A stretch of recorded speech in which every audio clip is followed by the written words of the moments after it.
Is that him? I heard it from the hallway, right before the double glass doors of the Paragon Tech boardroom clicked shut behind me. 8 chairs turned in unison. One of them belonged to Marco Fields, still tan in winter, still wearing that smug little timeshare smirk like he invented it. Only now it cracked. Not broke, cracked. Like a windshield hit by something sharp and fast and unexpected. Let me rewind. 2 hours earlier, I was standing barefoot in my kitchen in a rental condo 3 zip codes outside their glass castle, eating cereal out of a measuring cup. Suit jacket hung on a chair, coffee was reheating in the microwave for the 3rd time. My dog, Finn, part retriever, part existential crisis, was licking peanut butter off my pitch notes. The invite on my phone glowed like some final boss achievement. Q1 Integration Review. Presentations by ARX Systems. Still didn't know. Didn't know I was ARX Systems. Didn't know their entire ops stack was balancing on code I wrote at 2 a.m. between mental breakdowns and ramen dinners.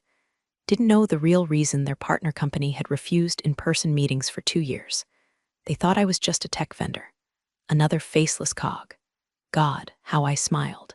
But the real beginning, it wasn't the boardroom. Wasn't even Marco's laugh when he called my original prototype software, built in a garage by someone's cousin with a head injury. It was the morning after they rejected me, when I woke up to find a PDF anonymously forwarded to my inbox. Subject line, they're using your code. Attached, an internal Paragon Tech architecture slide. And there it was, Sluice's spine. Same data tree, same failover patterns, same bloody bugs I hadn't fixed yet. Didn't pass, they pirated. At first, I thought maybe I was losing it, that I was overreacting. But then came the Slack screenshots. Someone leaked them. Conversations between Marco and his team. We'll just tweak it enough to avoid noise. Change the UI, slap a different logo on it, he'll never know. I knew, but I didn't scream. Didn't email, didn't threaten lawyers I couldn't afford. I watched, built, waited. Because revenge isn't served cold. It's served publicly. Slides and a Q&A on the projector, with espresso in hand and your enemy pinned to their own whiteboard. That's why I said yes to the invite. That's why I arrived early. That's why my deck wasn't just a product roadmap. Slide 8? Slide 8 was going to detonate the room. But I hadn't even gotten to slide 1 before Tyler, the intern strategist who once mocked my demo, stood up and said, "Wait. I know you." That's when Marco's jaw didn't just drop. It locked. He didn't speak. Not at first. Just stared, his eyes doing this frantic side-to-side flick like he was searching for a version of reality where I wasn't real. His mouth hung slightly open, but no air came out. You'd think he'd seen a ghost. No, worse, he saw a reckoning. Tyler sat back down so fast his chair screeched. One of the board members leaned over to whisper, but the silence swallowed the sound. No one moved. The only thing that dared to breathe in that room was the little USB drive I placed on the table with a soft clack. Chrome, clean, labeled in blue tape, Sluice Backup Final. Marco's eyes dropped to it, blinked. That's not possible, he finally muttered. I clicked the remote. Slide 1, a flowchart, complex, industrial, familiar, too familiar. Paragon Tech's current backend stack visualized. The system they called Flux Bridge. Their pride and joy. Billion-dollar artery. Except the file name at the bottom corner said, Tracefire Sluice v3.1 4-bear PNG. One of the execs squinted. Wait, Tracefire? That's ours? No, I said. That's mine. I didn't smile. I let them catch up. Watched the realization spread like rot. Marco looked like a man trying to wake up from a nightmare that smelled exactly like the conference room he was trapped in. I clicked again. Slide 2 was a screenshot of the Slack conversation they thought they deleted, archived, and timestamped, featuring Marco himself saying, "Just tweak enough to bury the code signature. No one'll know." A murmur started, low and nervous. One board member turned to Marco.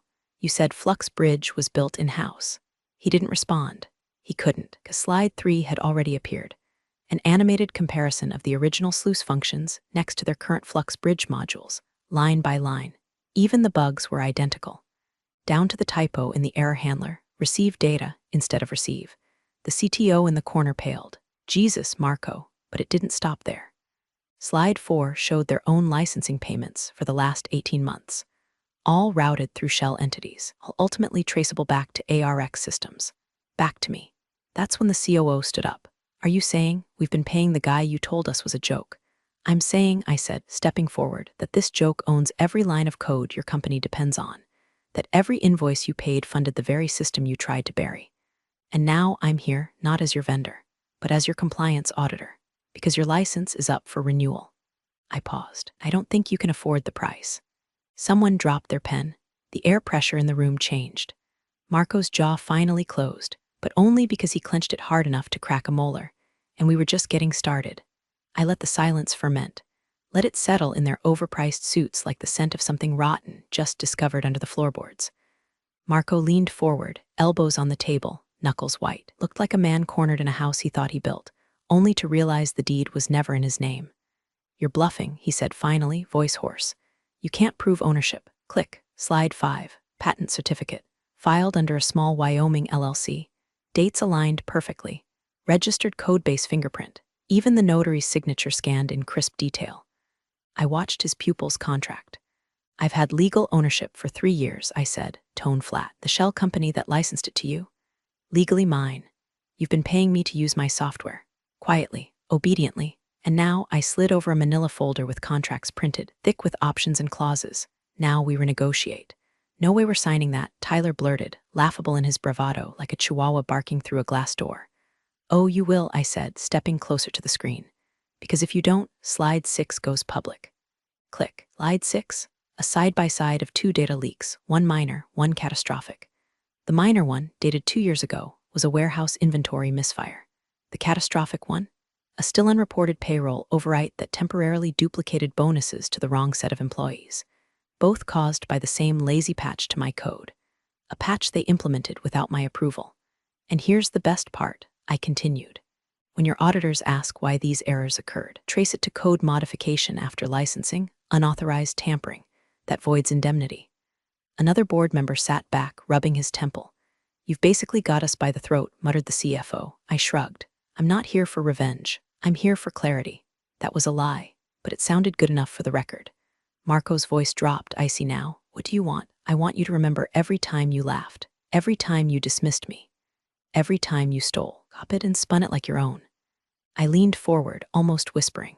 And I want your company's future to rest on monthly payments that go through my hands. Every update, every rollout, every feature you brag about in press releases, from now on I approve them, or I pull the plug. He looked like he wanted to lunge across the table, but his hands stayed clenched and trembling. Or, I added, like it was an afterthought, you can try to rebuild from scratch. The team that doesn't understand the guts of what they're running. See how your shareholders like that.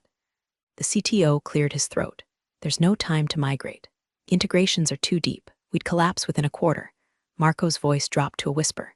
So this was your plan all along? I just smiled. No, Marco. My plan was survival. You gave me the reason to evolve. He looked around the room. But no one met his eyes. They were already reading the contract. I hadn't even shown them slide 7 yet. Slide 7 wasn't for the board. It was for Marco. Black background, white text. A quote timestamped, pulled from their internal Slack backups.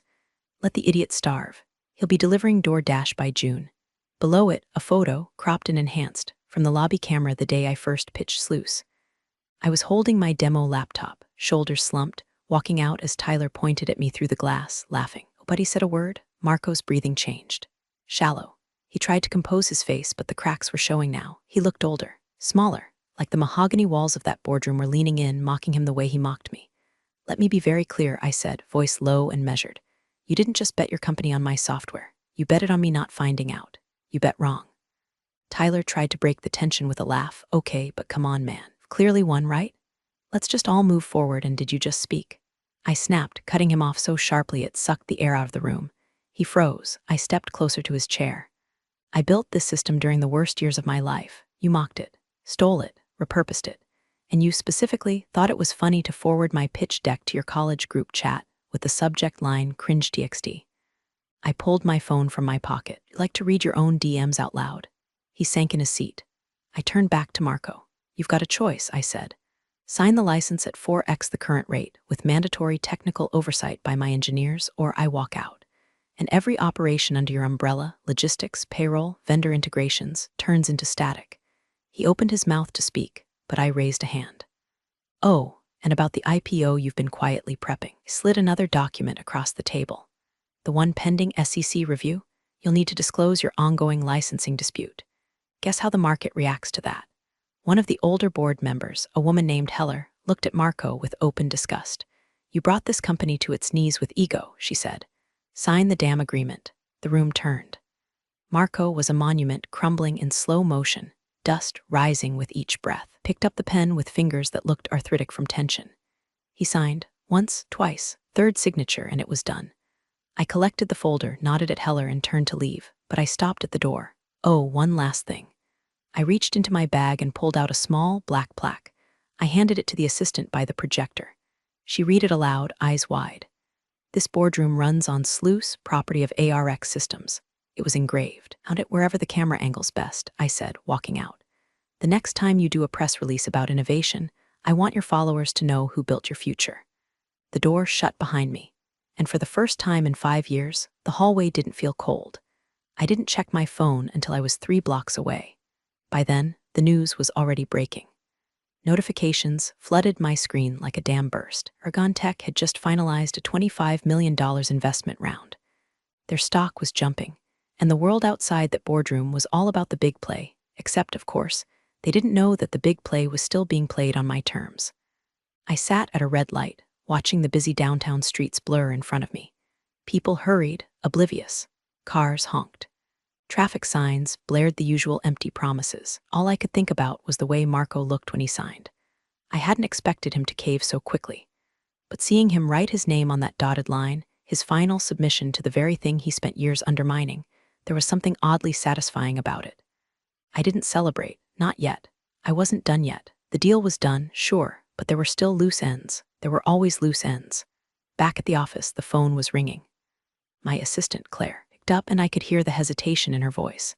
"Sir, there's someone here to see you." I glanced at the clock. It was barely noon. "Who?" "Marco Fields." The words hit me like a surprise punch. I told Claire to send him up. Part of me was curious, but a larger part of me wasn't about to let him off the hook that easy. He didn't wait long.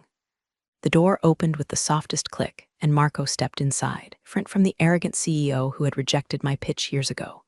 He looked like a man who'd lost a war, but wasn't ready to admit defeat.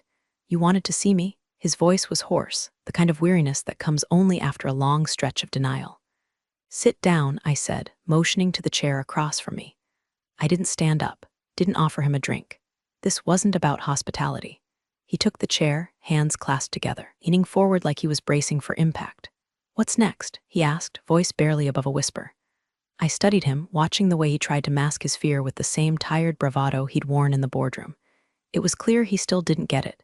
He thought this was some kind of negotiation, some temporary setback he could spin. "It's simple," I said. "You keep the job, I get the profits." "Profits?" His laugh came out weak. He was trying to reclaim some ground he'd already lost. "This company was never about profits for you, was it?" I raised an eyebrow. "You think this was personal?" "No," Marco shot back. "I think it was about control. You want to crush us, don't you? You want us to remember you as the one who taught us a lesson." I leaned back, folding my arms. "Funny, that's what I thought you'd say. But if you'd paid attention, you'd realize I'm not here to destroy Paragon Tech. I'm here to help you fix it. If you want to keep playing the game, you'll play it my way. My engineers, my audits, my oversight. Or you can try to rebuild and watch everything fall apart." Marco stared at the floor, the weight of the reality finally hitting him. There was no savior coming, no grand gesture that could reverse the deal. I held all the cards, and he was stuck holding his own version of defeat, carefully hidden behind that facade of control. "Do what I can to keep this company afloat," he said, the words slow and heavy. "You do that," I said, smiling for the first time since I walked into that room. "But remember, you're welcome." The door clicked behind him, and for a brief moment I could breathe again. But then the phone rang again, and Claire's voice, now a little strained, cut through the silence. "Sir, there's someone else here. It's Tyler. He says he's here to make things right." Tyler. Name rang in my ears like a bad joke. I could already hear him in my head, fumbling over his words, trying to salvage whatever shred of dignity he thought he still had left. The kid who once laughed at my demo like it was a punchline, now standing at my door, hoping for some kind of redemption. The irony wasn't lost on me. I rubbed my temples, leaning back in my chair. "Send him in, Claire." A minute later, the door cracked open. Tyler stepped in, looking the way a person does after realizing they've bitten off more than they can chew. His suit was too tight, too formal for someone who probably had no idea how to tie a tie without a YouTube tutorial. His hands were twitching, like he wasn't sure whether to extend them for a handshake or shove them in his pockets. I didn't bother standing. "Take a seat, Tyler. We're not here for pleasantries." Hesitated for a moment before lowering himself into the chair opposite mine. His eyes darted around the room, scanning everything but me, as though avoiding the inevitable confrontation. He finally settled on my eyes, bright, wide with uncertainty, like a kid caught sneaking into the candy jar. I know what you're thinking, Tyler began, his voice shaky. But listen, stop. I raised my hand, cutting him off before he could finish. I'm not interested in excuses. His face twisted, something between confusion and embarrassment. He opened his mouth to speak again, but closed it just as quickly. The reality of the situation was sinking in. You know, Tyler, I continued, when you laughed at my code, I thought you were just a kid with too much time and too little understanding. But this, I leaned forward. This is you trying to save your ass. And frankly, it's too little, too late. He shifted uncomfortably, his eyes darting to the door as if wondering if he could just bolt and leave me with the mess he helped create. But he didn't move. I'm not here to ruin you, Tyler, I said, my voice low but sharp. I'm here because I need you to understand something. You never took me seriously. You dismissed me, thought I was a joke. Well, now you're the one getting played. You're not just a pawn in this game, Tyler. You're the one who handed over the queen. Now you're wondering why everything's falling apart. He swallowed, his Adam's apple bobbing nervously. I know I screwed up. I know what we did to you, what I did. I didn't mean for things to go this far. Marco, he pushed me into it. Save it. I slammed my hand on the desk, cutting off his rambling. His eyes shot up to meet mine, wide and panicked. He was still waiting for some sort of redemption, some way out of this, but there was no escape. Don't get to play the victim here, Tyler. You were part of it. You made decisions, you made calls.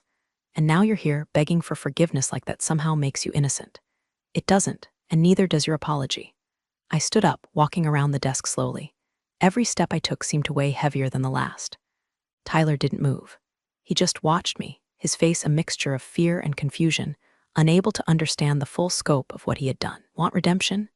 I stopped in front of him, looking down at him like I was gazing at someone who didn't exist anymore. You want to fix this? Get out of my office. Walk back into that boardroom. Tell Marco he's going to have to get his shit together, or I'll make his bankruptcy public. Then maybe, just maybe, you'll start earning your place in this company. I leaned in closer, my voice a mere whisper. If you think for 1 second that you're going to walk out of here and suddenly become a hero, think again. You're nothing more than a footnote in my story, Tyler. A reminder of why I never gave up. His eyes were wide, and I could see the wheels turning in his head. He was trying to process the weight of the decision, trying to figure out a way to keep his job without completely giving up his soul. But he was too far gone. You're not even a threat to me anymore, I said. Just a reminder of who you used to be. Now get out. He didn't say a word. He stood up and stumbled out of the room, his shoulders hunched in defeat. And I didn't feel the slightest hint of sympathy. Not for him, not for anyone in that company. This wasn't about redemption. This was about retribution. The rest of them, Marco, Tyler, every last one of them, could burn for all I cared. But the business, the software, that was mine. It was going to stay that way. And as the door clicked shut behind him, I knew this was only the beginning. The days blurred after Tyler's visit. It was like everything slowed down, yet somehow moved too fast. The press releases, the news outlets covering Paragon Tech's emergency upgrades, the investors clapping themselves on the back for securing the future with an enterprise-grade platform. And all of it was on my terms. Every single line of code they celebrated, every headline that called them the innovators of the year. It was all built on a foundation I had created while working in the shadows, only to have them laugh, copy, and steal. And now they were paying for it. Paying for the silence I'd kept while they thought they were winning. But I wasn't done yet. The emails kept coming. Investors, media, press. They wanted statements, quotes, insight into the visionary mind behind the software. I could feel their desperation through the screen. Wanted a hero, someone to lift them from the ashes they'd created. But they weren't going to find one in me. I didn't care about the spotlight. Then came the message that changed everything. It was from Marco, not the PR drone, not the lawyer trying to smooth things over. It was Marco himself. Can we talk? It took everything in me not to laugh. The arrogance, the audacity. 2 weeks ago, he didn't think I was worth a damn.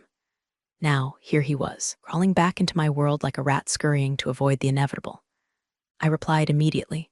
You have 3 minutes, get to the point. He was quick to respond. I want to meet, in person, just you and me. No lawyers, no assistants. Can we do that? I didn't even hesitate. Sure, I'll be there in an hour. When I walked into the cafe, Marco was already sitting at the back table, looking like he hadn't slept in days. His suit was wrinkled, the tie askew. Guy was unraveling, and it didn't take much to see it. He was no longer the polished, arrogant CEO. He was a shell, weighed down by the reality I'd imposed on him. I sat down across from him, my coffee untouched, eyes never leaving his. "I'm listening," I said. Marco glanced around nervously before leaning in, as if afraid someone would overhear. "Look, I know how this looks," he began, his voice trembling, "but I was just doing my job. I was trying to protect the company. I didn't know things would get so out of hand." I stared at him, waiting for the punchline. It never came. This wasn't a man trying to manipulate me anymore. This was a man begging for mercy. "What exactly are you asking for?" I finally spoke. "I'm asking for a chance to fix this," he said, desperation creeping into his voice. "I know you have control now, I get it, but I'm not asking for it back. Me stop you there," I said, cutting him off. "You're not asking for anything. Not from me, not anymore. You lost that privilege the moment you stole my work. The moment you laughed and told your team to bury the code. You forfeit your right to ask for anything." Marco's face turned pale. He opened his mouth to respond, but no words came out. "You see, Marco," I continued, leaning forward, "you've been playing catch-up your whole life. And now I'm the one with the keys to the kingdom. And you're just a player in my game." I let that sink in for a moment before adding, "The difference is I'm not playing to win. I'm playing to watch you lose." His jaw tightened. For a second, I thought he might snap, but he didn't. He just nodded, defeated. That was it. The moment he realized the game was over. The moment he understood that there was no coming back from this. I stood up to leave, pushing my chair back slowly. "Enjoy the rest of your day, Marco. You've earned it." I didn't turn around when I walked out. There was no need. I could already feel the weight lifting off my shoulders. But as I stepped into the bright sun, my phone buzzed again. Another notification. Another headline. Paragon Tech's future uncertain. Licensing dispute and software legitimacy under scrutiny. The world didn't know it yet. They didn't know the true story. But they would. I was going to make sure they remembered the name ARX Systems long after the dust settled. The following week felt like one long exhale. The weight of the battle, the tension, the waiting, everything had been building up to this point, but the aftermath was a slow burn. I didn't feel elated. I didn't feel like a hero. I felt satisfied. The kind of satisfaction that comes from knowing you've completely flipped the script. You've turned the tables so thoroughly that the other side doesn't even recognize the playing field anymore. Paragon Tech had announced a press conference. The CEO was going to address the licensing issue head-on, they said. Of course, they weren't calling it a mistake. They were calling it a discrepancy in communications. It didn't take a genius to know that was just a fancy way of saying, "We've been caught with our pants down, and now we need to spin it." I was watching it all unfold, sitting in the same dimly lit office I'd spent years in, writing code, sending emails, fighting for survival in the margins. No one could have known that the guy in the background, the one they laughed at, was going to be the one pulling the strings behind their multi-billion-dollar tech empire. I kept the remote in my hand, my finger hovering over the pause button. I wanted to hear Marco squirm. I wanted to see the confession that would inevitably come. There was something more satisfying in knowing I didn't need to be there to see it. This was my final victory, my absence, my quiet. The press conference began. Marco stood at the podium, flanked by board members and lawyers, his face already pale under the stage lights. The tension in the room was palpable. I could almost taste his fear through the screen.